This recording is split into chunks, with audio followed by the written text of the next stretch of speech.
বঙ্গবন্ধুর অসাম্প্রদায়িক বাংলা গড়তে কাজ করছেন প্রধানমন্ত্রী শেখ হাসিনা বলে মন্তব্য করেছেন ধর্মমন্ত্রী ফরিদুল হক খান।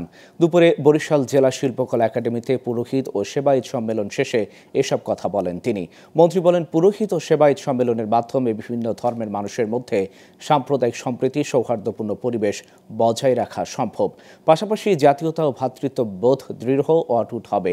বিভাগীয় কমিশনার শওকত আলীর সভাপতিত্বে সম্মেলনে ধর্ম মন্ত্রণালয়ের সচিব আব্দুল আলিম হালিম জমাদ্দার, বরিশালের জেলা প্রশাসক শহীদুল ইসলাম উপস্থিত ছিলেন। আমি মনে করি আজকের এই সম্মেলনের মধ্য দিয়ে পুরোহিত ও সেবায়েতদের মধ্যে পারস্পরিক বন্ধন, ভ্রাতৃত্ববোধ তৈরি হবে, দেশ এগিয়ে যাবে। বঙ্গবন্ধু যে সোনার বাংলা গড়ার জন্য যে সব ধর্মের সবাইকে নিয়ে ঐক্যবদ্ধ করে অসাম্প্রদায়িক বাংলাদেশ গড়ে তোলার যে দৃঢ় প্রত্যয় করেছিলেন, তার সুযোগ্য করার জন্য শেখ হাসিনা সেটাই বাস্তবায়ন করছে। আমরা সেদিকে যাচ্ছি।